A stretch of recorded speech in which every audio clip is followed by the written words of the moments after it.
Ladies and gentlemen, we are all on a journey that will test us, refine us, and ultimately transform us into the people we were destined to become. But let us not be deceived. This path is not always easy, nor is it always filled with immediate rewards. There are tests, spiritual tests, that only the chosen ones are able to endure and emerge from stronger, wiser, and more aligned with their divine calling. These tests are not meant to break us, but to shape us. Today, I want to talk about the 7 hardest spiritual tests that separate those who are destined for greatness from those who fall by the wayside. These tests are not for the faint-hearted. They are for those who are ready to rise, ready to claim their purpose. The first test that only the chosen ones survive is the test of isolation. There are moments in life when God will place you in solitude, not as a punishment, but as a preparation. In the silence and the stillness, He draws you closer to Himself, teaching you to hear His voice above the noise of the world. It is in isolation that you are forced to confront your own insecurities, your fears, and your weaknesses. But it is also where you find your true strength. The world may tell you that you need to be surrounded by people, but God tells you that you need to be alone with Him. It is in those moments of solitude that you gain clarity on your purpose, your calling, and your destiny. The chosen ones understand that this isolation is not something to run from, but something to embrace as a sacred opportunity for growth. The second test is the test of faith. Faith is not just about believing when things are going well. True faith is about trusting in the unseen, in the unknown, and in the unexplainable. The chosen ones face situations that defy human logic, times when everything around them seems to be falling apart, when the promises they received appear to be nothing but empty words. Yet, in those moments of doubt, they choose to hold fast to their faith. They trust that God's plan is greater than what they can comprehend in their limited human understanding. Faith, in this sense, is the substance of things hoped for and the evidence of things not yet seen. It is the power that propels the chosen ones forward even when the road is unclear. The third test is the test of obedience. To be obedient to God's voice, to His direction, is one of the most difficult spiritual tests. Often, obedience calls us to surrender our personal desires, to walk away from familiar comforts, and to trust in a plan that we cannot yet see. The chosen ones understand that their lives are not their own. They are vessels to be used for a greater purpose. It is not always easy to follow God's commands, especially when they go against the grain of society or challenge our own ambitions. But true obedience is about surrendering our will to the divine will. When we are obedient, we align ourselves with the purpose that God has laid out for us. And in doing so, we unlock a power that we never knew existed within us. The fourth test is the test of humility. Pride is a dangerous force, one that can cloud our judgment and hinder our growth. The chosen ones know that humility is the foundation of true greatness. It is through humility that we are able to learn, to grow, and to serve others. Humility is not about self-deprecation, but about understanding that we are not the center of the universe. It is about acknowledging that our strength comes not from our own abilities, but from God. When we let go of our ego and submit ourselves to God's will, we open the door to a deeper level of spiritual insight and understanding. Humility brings wisdom, and it is this wisdom that propels the chosen ones to greater heights. The fifth test is the test of sacrifice. To follow God's call often requires us to give up things that we hold dear, relationships, material possessions, or even our own comforts. The chosen ones understand that sacrifice is a necessary part of the spiritual journey. It is through sacrifice that we demonstrate our commitment to God's purpose. But here's the truth: when we give up something for God, He always replaces it with something greater. The chosen ones know that nothing they give up will ever compare to the glory and the purpose they will receive in return. Sacrifice, though painful in the moment, brings forth a transformation that leads to greater fulfillment and joy. These are the tests that the chosen ones must face, and they are not easy. But I tell you this, every test, every challenge, and every struggle is designed to refine you, to make you stronger, the person you were meant to be. The chosen ones do not shy away from these tests. They embrace them, knowing that on the other side of each challenge lies a deeper relationship with God, a clearer understanding of their purpose, and a greater capacity to serve the world. The road to greatness is paved with hardship, but it is also paved with transformation. You are not meant to just survive. You are meant to thrive, to rise above, and to become the person God has called you to be. When you face these spiritual tests, remember you are not alone. The same God who calls you to endure is the same God who will see you through. So stand firm, embrace the tests, and let them shape you into the person who will fulfill your divine purpose. The test of isolation is one that many of us fear.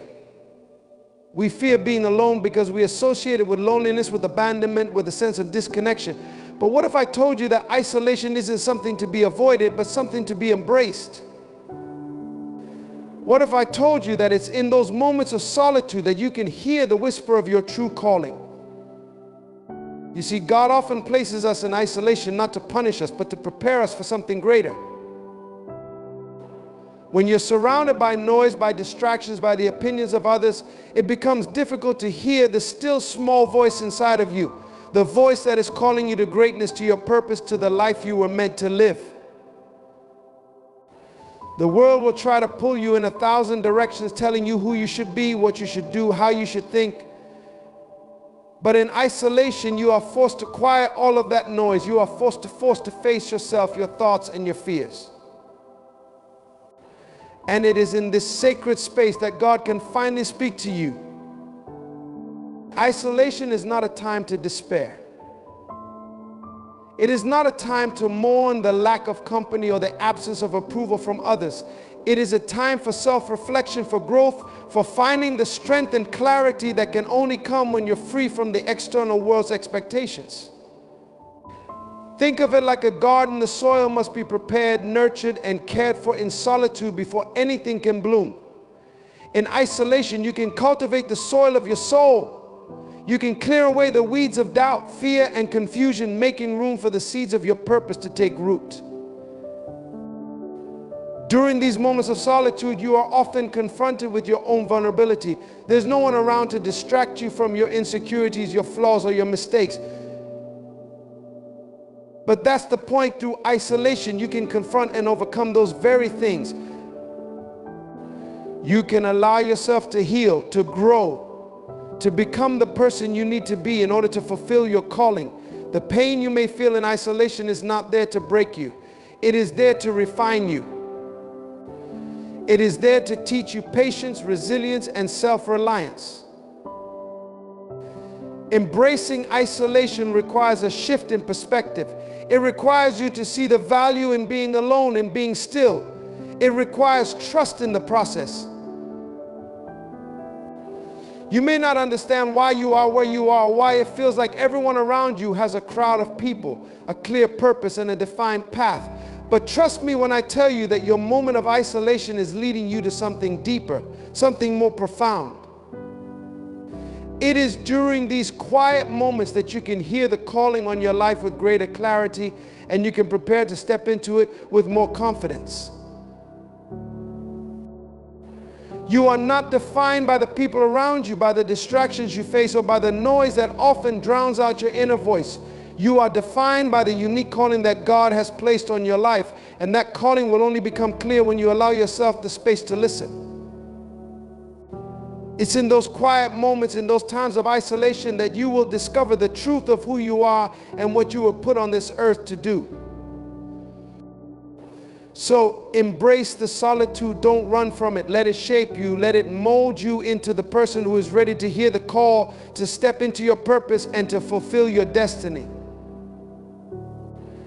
Because when you emerge from this time of isolation, you will not only know who you are, but you will also know exactly what you are meant to do, and nothing will be able to stop you from walking boldly into your calling.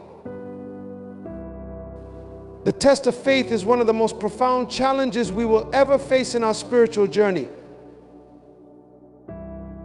It is the moment when everything around us seems uncertain, when the path ahead is shrouded in mystery, and the future is nothing but a series of unknowns. It is in this space, the place of not knowing, that our faith is truly tested. Faith is not merely belief in something we can see or understand, but the unwavering trust in something far greater than ourselves, something beyond our comprehension. It is in this very place of the unknown, where doubt could easily take root, that we are called to rise up and trust in the unseen hand of the Creator. The test of faith pushes us to confront the limits of our human understanding. We all have dreams, ambitions, and desires. We can visualize the destination in our minds, but when we are asked to take steps without knowing the exact outcome, that's when faith is required. It's easy to have faith when everything aligns with our expectations, when the road is clearly marked and well lit. But what about when the road is dark? What about when the future is uncertain and all we have is the whisper of God's promises echoing in our hearts? This is when our faith is truly tested. This is when we are asked to walk by faith, not by sight. Faith at its core is trust. It's trust that even when we don't understand the why of our circumstances, we trust that there is a purpose at work. We trust that the one who called us out of the darkness into his marvelous light has a plan far greater than anything we could ever dream or imagine. It's the assurance that although the road ahead may be filled with obstacles, setbacks, and challenges, he is always with us. He is guiding us step by step through the wilderness and leading us to a place of fulfillment we may not even be able to see yet. The test of faith is not simply about believing that something will happen, but trusting in God's timing and his method of working. When we step into the unknown, we have to let go of the need for control. The world tells us that if we don't have every detail figured out, if we don't have a plan for every contingency, then we are bound to fail. But the reality is that faith is not about having a foolproof plan. It's about trusting in the plan that has already been set in motion for our lives. It is the willingness to walk forward even when we can't see what's ahead. The truth is that life is often unpredictable, and if we try to control every outcome, we will be perpetually frustrated.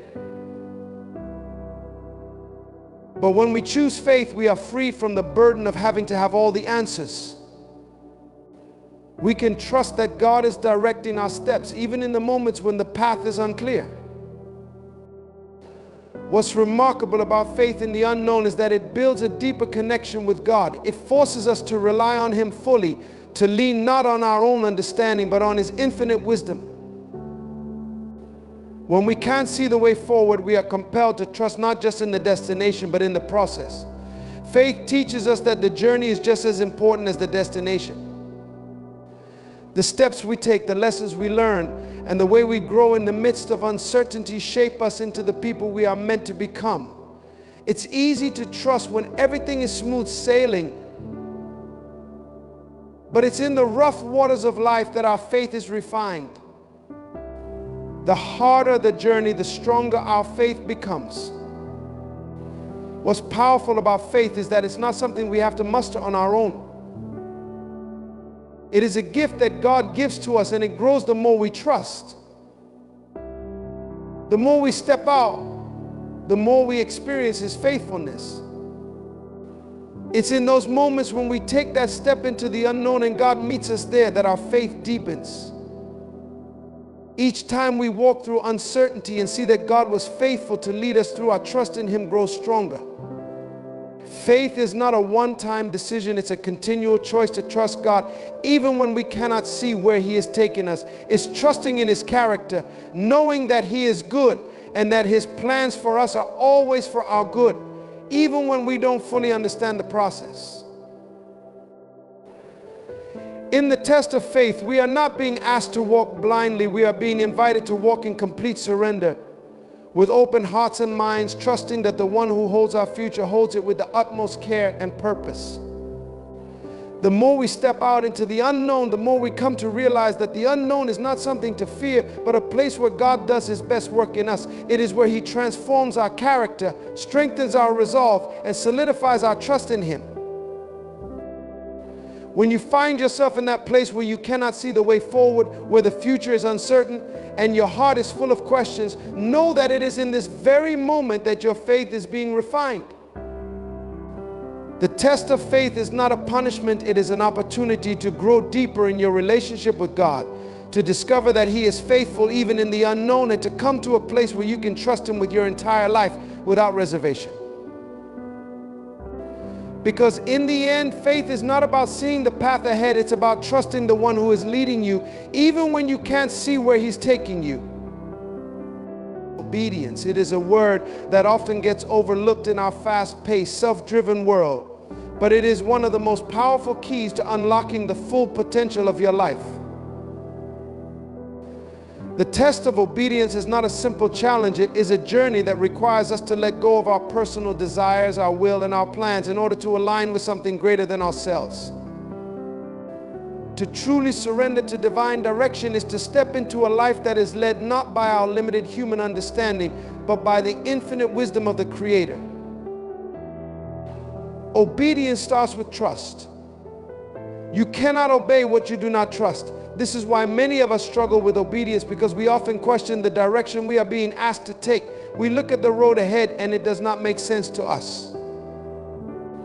We might ask, why would I let go of this? Why would I choose this difficult path when there are easier options before me? But this is where faith steps in. True obedience requires you to trust in the goodness and wisdom of the one guiding you. It asks you to believe that the direction you are being led in is not just random or arbitrary, but a step towards something far greater than what your mind can conceive.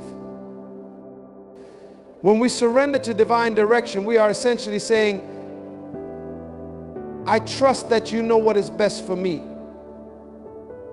I trust that the road you are leading me on will lead to my ultimate fulfillment, even if it is filled with challenges and uncertainties along the way. This is not easy. Our egos resist this kind of surrender. We want to be in control. We want to have all the answers, to know the destination before we even begin the journey. But this is not the nature of faith.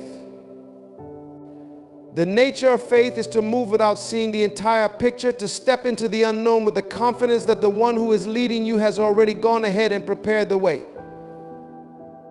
Obedience requires action. It is not enough to merely believe that divine direction is right. We must act on it. We must take the steps, make the choices, and walk the path even when it seems uncertain. Obedience is not about waiting for everything to be perfect before we take the first step. It is about trusting that each step forward is bringing us closer to the purpose for which we were created. It may not always make sense in the moment. You may feel afraid, unsure, or even overwhelmed, but the act of obedience is a testament to your trust in the greater plan that is unfolding in your life. The act of obedience is the gateway to the blessings that God has in store for you.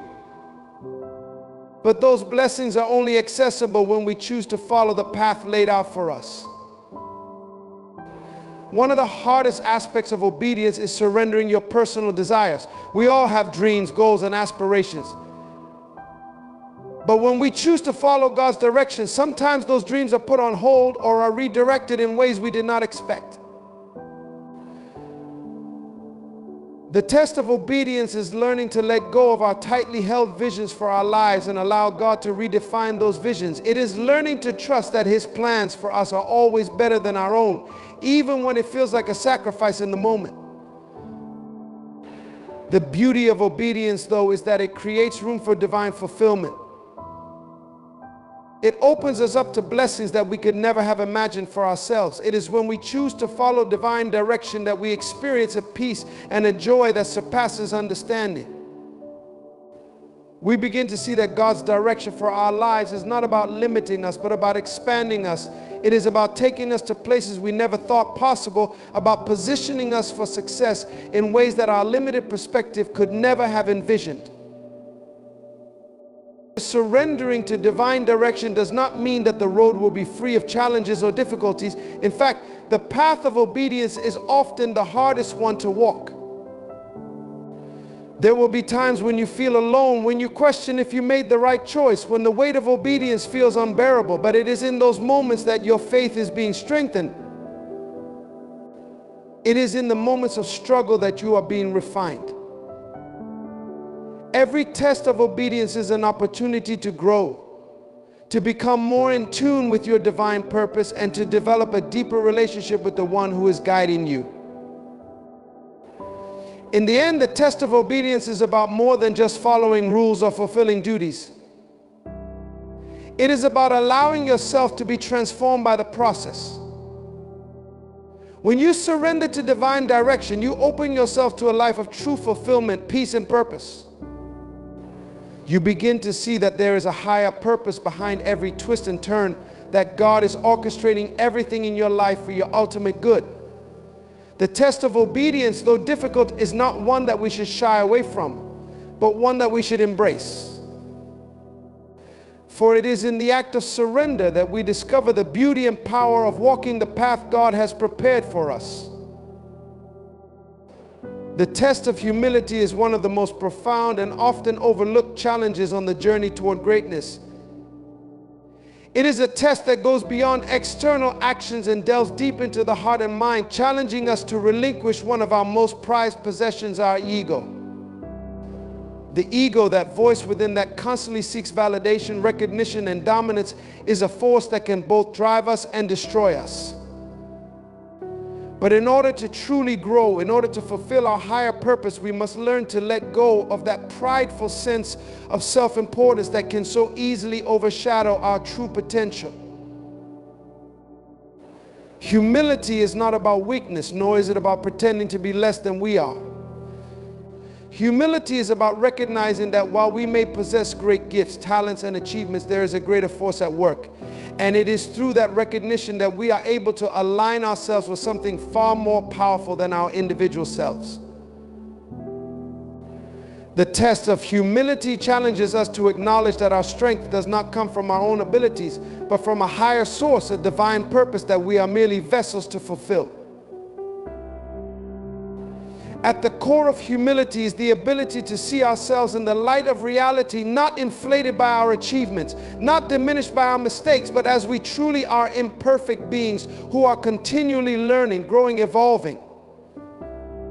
We must resist the urge to elevate ourselves above others. It is easy to fall into the trap of comparing ourselves to others, to measure our worth by how we stack up against those around us. But humility requires us to let go of this need for comparison, to understand that our value is not determined by how much we have or how many people admire us. Our value lies in who we are at our core, the authenticity of our character, and our willingness to serve others. When we let go of pride and ego, we free ourselves from the limitations that they impose. Pride leads to arrogance, and arrogance leads to a closed heart. It blinds us to the lessons that others have to offer and builds walls that separate us from the wisdom of the world around us. When we humble ourselves, we open our hearts to growth, to change, and to a deeper understanding of the world and our place in it. Humility allows us to remain teachable, to be receptive to new ideas, to learn from our failures as much as from our successes, and to seek wisdom from others without feeling threatened by their knowledge or experience. Moreover, humility frees us from the constant need to be right. How many times have we allowed our pride to cause conflict, to prevent us from admitting when we are wrong or from learning from our mistakes? Humility gives us the courage to admit that we don't have all the answers, that we are works in progress, and that it's okay not to know everything. It is in these moments of vulnerability that we grow the most, because we are open to the possibility that there is more to learn, more to experience, and more to become. And in this openness, we discover the true strength that humility brings, strength not based on knowledge or appearance, but on the willingness to evolve and improve. Humility also fosters empathy. When we let go of our ego, we stop focusing on ourselves and begin to focus on others. We see people not as rivals or obstacles, but as fellow travelers on this journey of life, each facing their own struggles and challenges. We recognize that everyone has a unique story, and by humbling ourselves, we open our hearts to truly listening, truly understanding, and truly connecting with others. This deepens our relationships and builds a network of trust and compassion that can carry us through the toughest of times. Ultimately, the test of humility challenges us to take our place in the grand design of life, not as the center of the universe, but as one thread in the larger tapestry of existence. It reminds us that we are not in control of everything, and that our lives are part of something much bigger than ourselves. In embracing humility, we allow ourselves to serve the greater good, to contribute to the well-being of others, and to fulfill the purpose for which we were created. Humility does not diminish us, it magnifies us in ways that ego never can. It opens doors to deeper wisdom, greater connection, and more meaningful impact. When we let go of our pride and surrender to the flow of life, we align ourselves with our highest potential. This is the test of humility, not to lower ourselves, but to rise to the occasion by recognizing that we are part of a greater whole. In doing so, we find the true power of purpose and become the person we are destined to be. Embracing humility is not about diminishing ourselves, but about recognizing the strength found in letting go of our ego and pride. It is in the humble heart that we find true freedom, growth, and purpose. By surrendering to the greater plan, we not only open ourselves to endless possibilities, but also elevate those around us through our actions, words, and presence. Humility allows us to stay grounded, teachable, and connected to the higher calling that beckons us to serve, to love, and to lead with authenticity. Remember, it is not in our boastful accomplishments that we find true significance, but in the quiet strength of a humble heart that acknowledges its place within the vastness of the world. Embrace the test of humility, for in doing so, you will unlock the deepest treasures of your soul and step into a life of true greatness.